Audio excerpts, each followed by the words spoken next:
নতুন রোগীর সাথে দেখা করার সুযোগ হয়ে ওঠেনি সিস্টার কোপারটাইনের। টাকারের রুমে থাকা অবস্থায় ঝড় শুরু হয়ে গেল বলে আর দেরি করেননি তিনি। যখন নিচে নেমে এসেছেন তখন অবিরাম বর্ষণ শুরু হয়ে গিয়েছে। যতটা দ্রুত সম্ভব করিডোরের গোলক ধাঁধা পার হয়ে যাবার প্রয়াস পেলেন তিনি। তার সাথে যোগ দিয়েছে রোগীদের আত্মীয় স্বজনও। পঞ্চম তলার এলিভেটরের সামনে এসে দেখতে পেলেন দরজার সামনে ভিড় জমে গিয়েছে। এলিভেটর থামার সাথে সাথে হুড়মুড় করে ভেতরে প্রবেশ করল সবাই। সিস্টার কোপারটাইন ঢুকে পড়ার চেষ্টা করেও ব্যর্থ হলেন। কিন্তু ভেতরে এমন অবস্থা হয়েছে যে একচুল নড়ার অবকাশ নেই। বয়স্কা সিস্টারকে পাত্তাই দিল না কেউ। যারা উঠতে পারল না তাদের মাঝেও কোনো ভ্রুক্ষেপ দেখা গেল না। নেই, এখন আর সম্মান নেই। মানিকে সম্মান দেবার মতো মানসিকতা সম্পন্ন মানুষও নেই। কি যে দিনকাল এলো। মিস্টার টাকারও আজ কেমন যেন অন্যরকম আচরণ করছিলেন।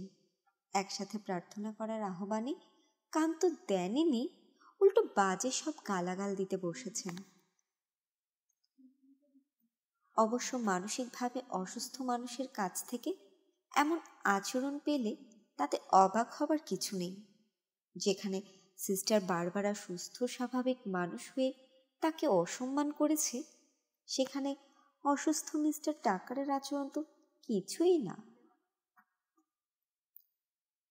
কনভেন্টে ফিরেই মাদার সুপিরিয়রের সাথে এ ব্যাপারে আলাপ করবেন বলে সিদ্ধান্ত নিলেন সিস্টার। এলিভেটরটা ফিরে আসতে আসতে আরো কয়েকবার বজ্রপাত হলো। এবার সিস্টার কোপারটাইন সবার প্রথমেই ঢুকে পড়লেন। চতুর্থ তলা আর তৃতীয় তলাতেও উঠল কয়েকজন। সবার চাপে এলিভেটরের একদম পেছনের দিকে চলে গেলেন সিস্টার কোপারটাইন। লবিতে এসে যখন থামলো ওটা, তখনও সবার বের হওয়ার জন্য অপেক্ষা করতে হলো তাকে।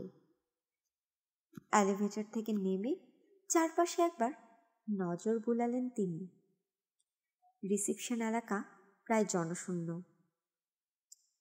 সিস্টার বারবারাকেও দেখা যাচ্ছে না। ডেস্কের পেছনে রাখা দেয়াল ঘড়ির দিকে তাকালেন তিনি। 5:10। বাইরে অন্ধকার রাজত্ব করছে। এমনভাবে বৃষ্টি পড়ছে যেন বহুদিন সে মাটিকে স্পর্শ করার সুযোগ পায়নি। হে ঈশ্বর, ভ্যানে যাবার আগেই তো ভিজে একসা হয়ে যাব। মেয়েটা গেল কোথায়?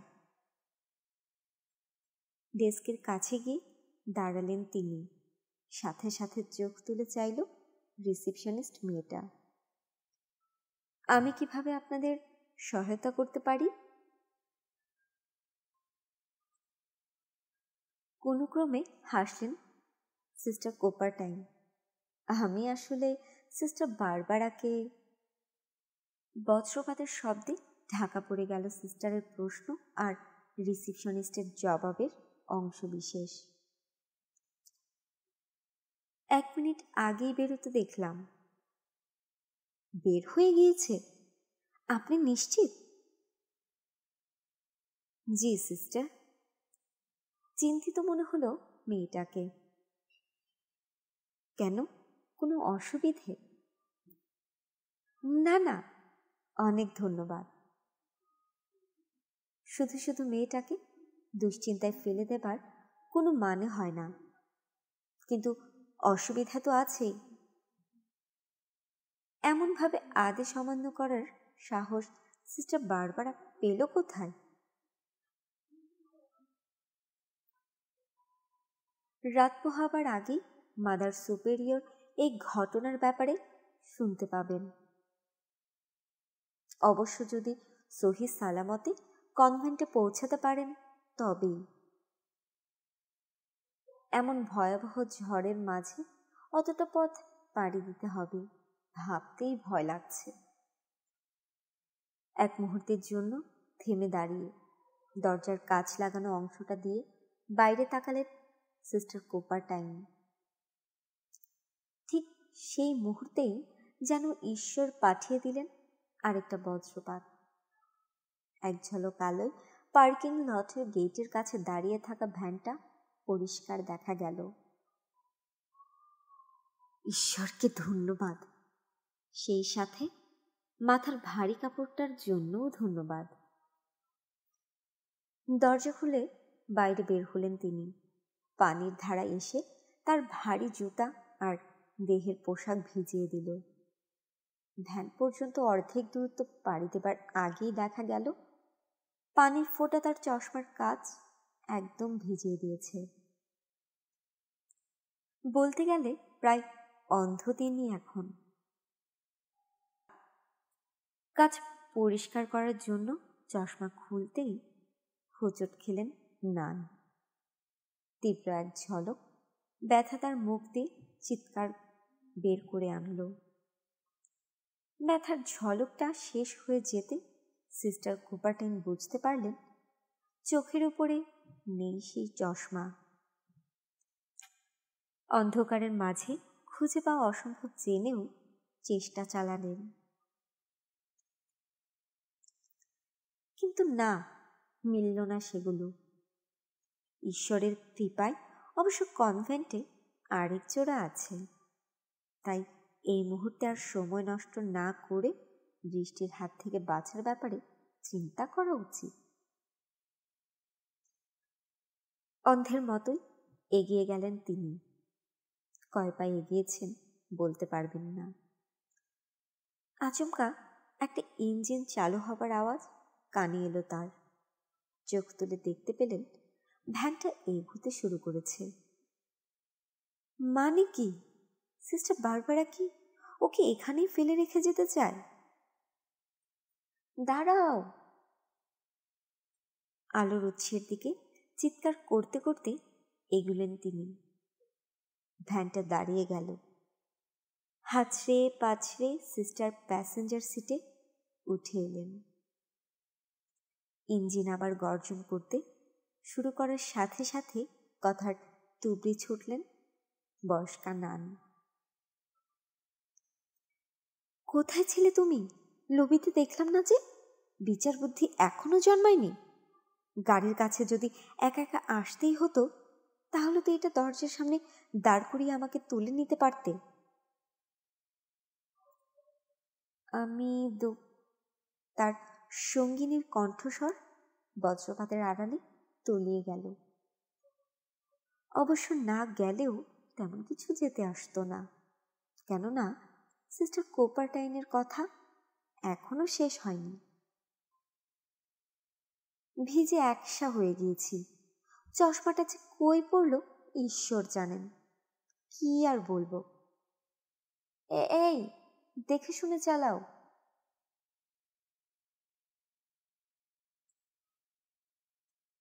ভ্যানটা আর একটু হলেই খাদে পড়ে যেত। শেষ মুহূর্তে সামনে নিল সিস্টার বারবারা।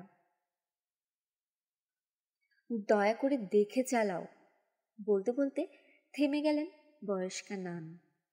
তবে বকাঝকা যে এই মুহূর্তে কেবল সঙ্গিনীর মনসংযোগে শুধু সমস্যায় সৃষ্টি করবে তা এতক্ষণে বুঝতে পারলেন। চুপ হয়ে গেলেন সাথে সাথে। বৃষ্টির পানি মুছে সুবিধা করতে পারছে না ওয়াইপার দুটো। সামনের রাস্তা একদম আবছা দেখা যাচ্ছে। সিস্টার বারবারা তার দিকে একবার তাকালো বটে, কিন্তু কিছু বলল না। অন্ধকারে কম বয়সী সঙ্গিনীর মনের ভাব একদম বুঝতে পারলেন না সিস্টার কোপারটাইন। এক মুহূর্ত পরেই সামনের দিকে নজর দিল সিস্টার বারবারা। ভেজা পিচ্ছিল রাস্তায় গাড়িটার নিয়ন্ত্রণ রাখতে কষ্ট হচ্ছে। সোজা সামনের দিকে তাকিয়ে আছেন সিস্টার কোপারটাইন। এক গাদা গাছের অবয়ব নজরে পড়ল তার। ওগুলোর পাশ দিয়ে একটা পার্শ্ব রাস্তা চলে গিয়েছে। সেই পার্শ্ব রাস্তা দিয়েই ভ্যানটাকে ঢুকিয়ে দিল সিস্টার বারবারা। ভুল পথে যাচ্ছ তো, ঝড়ের আওয়াজ ছাপিয়ে বলে উঠলেন বয়স্কা নান। কিন্তু সিস্টার বারবারা শুনতে পেয়েছে বলে মনে হলো না, বা শুনলেও পাত্তা দিল না। ভ্যানটা আঁকা বাঁকা হয়ে থাকা গাছের নিচ দিয়ে এগিয়ে নিয়ে গেল। শুনতে পাচ্ছ না? সঙ্গিনীর পোশাকের হাতা ধরে টান দিলেন সিস্টার কুপারটাইন। ভুল পথে যাচ্ছ তো। এবার নট করল সিস্টার বারবারা। গাড়ির ইঞ্জিন বন্ধ করে দিল সে। ডান হাতে ইগনিশন থেকে চাবিটা তুলে নিয়ে বা হাত চালিয়ে দিল ভ্যানের ফ্লোরের দিকে। এক মুহূর্তের জন্য সিস্টার কুপারটাইনের মনে হলো চোখের সামনে যেন কোনো শিকারী পাখি এসে উপস্থিত হয়েছে। কেবলমাত্র এক মুহূর্তের জন্য মেঝের দিকে ঝুঁকে রইল সিস্টার বারবারার অবয়ব। এরপরে সোজা হয়ে বসল সে। আর ঠিক সেই ক্ষণটাতেই দুনিয়া আলোকিত হয়ে উঠল বিদ্যুৎ চমকে। সেই আলোতে অদ্ভুত দর্শন। বিকৃত চেহারাটা দেখতে পেলেন সিস্টার কুপারটাইন। সেই সাথে সামনে থাকা মানুষটার হাতে ধরা লোহার রডটাও। এমনকি তার দিকে ওঠার তীব্র গতিতে এগিয়ে আসাও পরিষ্কার বুঝতে পারলেন। তবে বজ্রপাতটার আওয়াজ আর শোনা হলো না তার।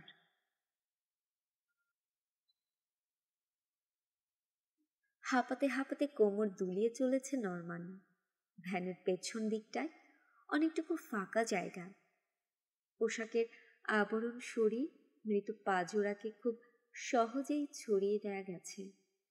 অন্য নান, মানে সিস্টার বারবারার নিচের দিকটা নির্মল ছিল। কিন্তু এর আবার অভ্যাস অন্য। ওই কমবয়সীটাকেই মনে মনে চাপছিল নরমান। তবে আফসোস, কিছু করার সময় পায়নি। এমনকি ভালোভাবে যে দেখবে সুযোগও হয়নি। এই মালটা আবার বয়স্ক, কিন্তু এখন তার হাতে সময় আছে। অবশ্য চোখ মুদলে যখন কিছু দেখা যায় না, তখন অনুভূতিটাই আসল হয়ে দাঁড়ায়। ঈশ্বর, হায় ঈশ্বর! হাঁপাতে হাঁপাতেই একদিকে সরে বসল নরম্যান। সারা দেহ ঘামে ভিজে চুপসে আছে, কিন্তু শেষ হয়েছে কাজটা। ঈশ্বর, ঈশ্বরই ওকে শয়তানের হাত থেকে বাঁচাতে এই নানদেরকে পাঠিয়েছেন। ঈশ্বরের স্ত্রী এখন তার স্ত্রী। অনেক বছর আগে যেমন নরম্যান জাতি ইংল্যান্ড জয় করেছিল, আজ তেমনি নরমান ব্যাটস জয় করে নিয়েছে ঈশ্বরের স্ত্রীকে। অন্ধকারে মুচকি হাসতে হাসতে মাথার কাপড়টা জায়গা মতো বসিয়ে নেয়ার চেষ্টা করল ও। নিখুঁত ছদ্মবেশ। সিস্টার কুপারটাইনকে সে বোকা বানিয়েছে। শুধু তাকেই না, সবাইকেই বোকা বানাতে সক্ষম হয়েছে ও। অবশ্য মেয়ে মানুষের চরিত্রে অভিজ্ঞতার ঝুলি কম ভারী নয় তার। বিশ্বটাই একটা রঙ্গমঞ্চ। এখানে নানা চরিত্রে অভিনয় করে যেতে হয়। এই যেমন আজ রাতেই প্রথমে একবার নারীর চরিত্রে, আর পরে আবার পুরুষের চরিত্রে অভিনয় করতে হয়েছে ওকে। আপন মনেই হাসছিল সে, কিন্তু বজ্রপাতের আওয়াজে সম্বিত ফিরল। আরেকবার যখন বিদ্যুৎ চমকালো, পাশে শুয়ে থাকা ভুতুড়ে দেহটার দিকে তাকিয়ে ভয় কেঁপে উঠল বেচারা। তাড়াতাড়ি লাশটার স্কার্ট নামিয়ে উড়ুয়ার পা ঢেকে ফেলল। এই দেহের আর কোনো দরকার নেই ওর। এখন যত তাড়াতাড়ি সম্ভব এর একটা ব্যবস্থা করতে পারলে হয়। কিন্তু ব্যবস্থা করবে কিভাবে? বৃষ্টি স্নাত উইন্ডশিল্ড দিয়ে বাইরে তাকালো নরমান। রাস্তার আর গাছের মাঝখানে একটা ছোট গর্ত মতো আছে। ওখানে লাশটাকে পাতা পুতা দিয়ে ঢেকে রাখা যায়, কিন্তু বেশিক্ষণ লুকিয়ে রাখা যাবে না। অতি সত্বর কেউ না কেউ এদিকে এসে জিনিসটাকে আবিষ্কার করে ফেলবে। তবে যদি কবর ঘোরা যায় তো। ঘুরে তাকালো নরমান। আরেকটা বিদ্যুৎ চমকের আলোয় ভ্যানে কি কি জিনিস আছে তা পরিষ্কার দেখতে পেল। লোহার রডটা তো আছেই, কিন্তু কোনো বেলচা নেই, থাকার কথাও না। এদিকে খালি হাতে তো আর কবর খোঁড়া সম্ভব না। চমকে উঠে নরমান টের পেল কাঁপছেও। এর জন্য ঠান্ডার সাথে সাথে আরো অন্য কিছুও দায়ী। আরেকটা উপায় নিশ্চিত আছে, হে ঈশ্বর, থাকতেই হবে। ভ্যানের সামনের দিকে এগোলো নরমান। হঠাৎ ওর পাশে কিছু একটা যেন নড়ে উঠল। হাত বাড়িয়ে দিতেই ধাতব একটা কন্টেইনারের স্পর্শ পেল। চোখের কাছে ওটাকে তুলে ধরতেই ভেতর থেকে ভেসে আসা আওয়াজে বুঝতে পারল তরল কিছু একটা দিয়ে ভর্তি ওটা। কন্টেইনারের গায়ে লেখা কাগজটা পড়ার আগেই নরমানের নাক জানিয়ে দিল গ্যাসোলিন হাতে ধরে রেখেছে সে। নিশ্চয়ই জরুরি অবস্থায় ব্যবহারের জন্য এটা রাখা হয়েছে। সমস্যার সমাধান পেয়ে গিয়েছে নরমান।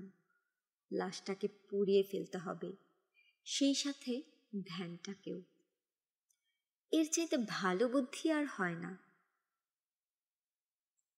অন্ধকারেই হাতড়াতে শুরু করলো ও। ম্যাচ বক্স খুঁজছে, কিন্তু না, একটাও নেই। ভ্যানের ভেতরে কোনো ম্যাচ বক্স নেই। অস্বাভাবিক না ব্যাপারটা? সাধারণত বেলচার মতো ম্যাচ বাক্স নান্দের ভ্যানে রাখার মতো জিনিস না, তবে গ্লোভ কম্পার্টমেন্টে থাকলেও থাকতে পারে। কোনো মতো ড্রাইভিং সিটে পৌঁছে কম্পার্টমেন্টটা খুলে ফেলল নরমান। ভেতরে জিনিসগুলো ওর কোলে গড়িয়ে পড়ল। একটা খালি টিস্যু বক্স, ছোট স্ক্রু ড্রাইভার, রাস্তার ম্যাপ, ছোট ফ্ল্যাশ লাইট, কিন্তু ম্যাচ বাক্স নেই। আবারও কাঁপতে শুরু করলো লোকটা। সেই দানবীয় কণ্ঠস্বরগুলো ফিরে আসতে শুরু করেছে। সাহায্য, কেউ আমাকে সাহায্য করো। নিজের কণ্ঠটা নিজের কানে বড় অপরিচিত ঠেকল। শান্ত হও। কোত্থেকে যেন ডাক্তার ক্লেবর্নের শান্ত সমাহিত কণ্ঠ ভেসে এলো। মনে রেখো, আমি তোমার হয়ে কাজ পুরো করে দিতে পারবো না। শেষ পর্যন্ত তোমার নিজেকেই শেষ করতে হবে। নিজেকে সাহায্য করা শিখতে হবে। বড় করে শ্বাস নিল নরমান। যেটাকে দানবীয় কণ্ঠস্বর বলে মনে করেছিল, সেটা আসলে ভ্যানের ছাদে পড়তে থাকা বৃষ্টির ফোঁটার আওয়াজ। ঠিক বলেছেন ডাক্তার ক্লেবর্ন, নিজেকে ওর নিজেরই সাহায্য করতে হবে। শান্ত থাকতে হবে এখন। সামনে যে যে কাজ করতে হবে তার জন্য চাই শান্ত মন আর নিষ্কম্প হাত। ওর মনে পড়ে গেল পেছনে একটা কম্বল দেখেছিল। অতিরিক্ত চাকাটা ঢেকে রাখা হয়েছে ওটা দিয়ে। ফিরে চলল নরমান। ভেতরে পড়ে থাকা জিনিসটাকে, ওই নান জিনিসটাকে ভয় পাচ্ছে কেন জানি, অথচ কয়েক মুহূর্ত আগে। চোখ বন্ধ করেই হাত বাড়িয়ে দিল সে। কোনো ক্রমে কম্বলটা দিয়ে লাশটাকে ঢেকে দিল। আবার যখন চোখ খুলল, তখন অপার্থিব লাশটা কম্বল দিয়ে ঢাকা।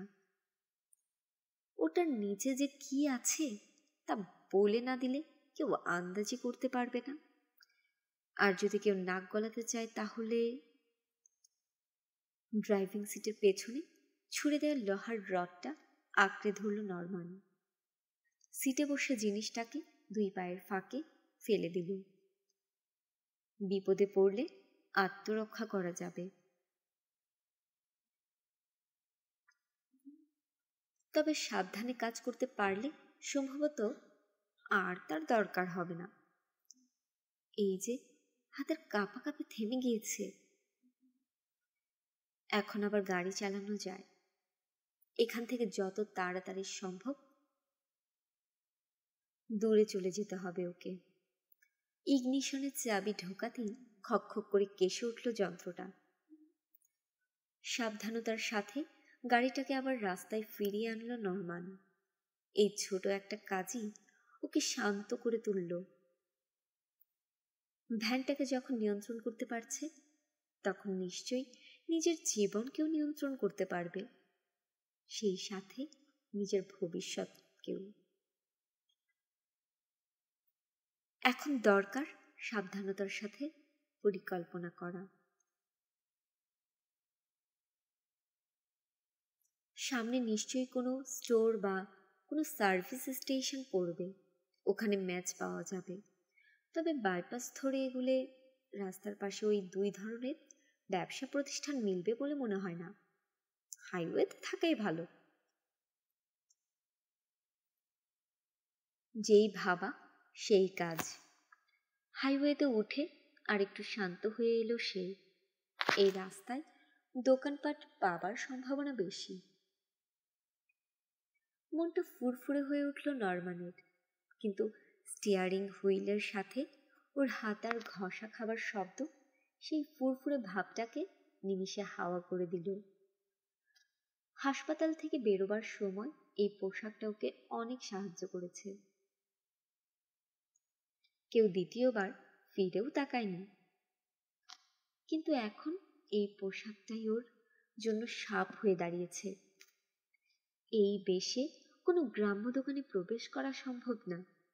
সিস্টার বারবারা নিজে ঢুকলেও দোকানের সবার দৃষ্টি আকর্ষণ করত।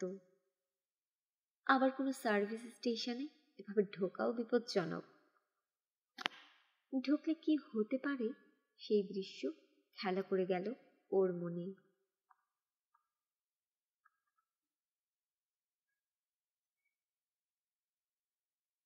বৃষ্টি স্নাত এক রবিবারের সন্ধ্যা। রাস্তায় গাড়ি ঘোড়া নেই বললেই চলে। অফিসে নিজের বাবার সাথে বসে আছে কোনো কম বয়সী ছেলে, হয়তো কমিক দেখছে আর নয়তো শুনছে রেডিওর গান। হঠাৎ ওকে বিরক্ত করে দিয়ে একটা হর্ন বেজে উঠল। হায় ঈশ্বর, এই যে দেখি এক নান, আর সে কিনা গ্যাস না, ম্যাচ কিনতে যাচ্ছে। ম্যাচ দিয়ে নান কি করবে? নিশ্চয়ই কোথাও কোনো ঘাপলা আছে। এ বাবা, বাইরে গিয়ে দেখো তো। নরমান নিশ্চিত এইভাবেই ঘটবে ঘটনা। এখন উপায়? শান্ত হও, নিজেকেই বলল। এগোতে থাকো। কিন্তু এগিয়ে যাব কোথায়? পোশাক যে খুলে ফেলবে সেই উপায়ও নেই। নিচে পড়ে থাকা হাসপাতালে নীল ইউনিফর্ম দেখা মাত্র সবাই বুঝে ফেলবে যে ও পাগলাগারদ থেকে পালিয়েছে।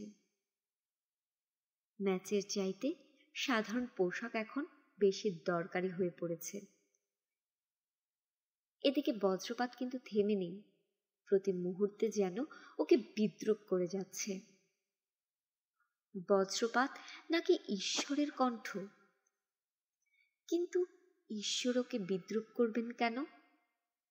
তাও আবার এত দূর নিয়ে এসে? আরে না, চিন্তার কোনো কারণ নেই। তিনি এত দূর নিয়ে এসেছেন, তিনিই উপায় বাতলে দিবেন। ঠিক সেই মুহূর্তেই বিদ্যুৎ চমকের আলোয় হাইওয়ের পাশে দাঁড়ানো একটা অবয়ব দেখতে পেল নরমান। মানুষটা গাছের সাথে হেলান দিয়ে আছে।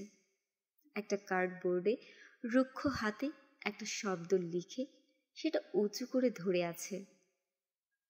কি করতে হবে, ঈশ্বর সেই কার্ডবোর্ডের লেখার মাধ্যমে সেটা বুঝিয়ে দিয়েছেন। কেননা বড় বড় করে ওতে লেখা ফেয়ারভিল।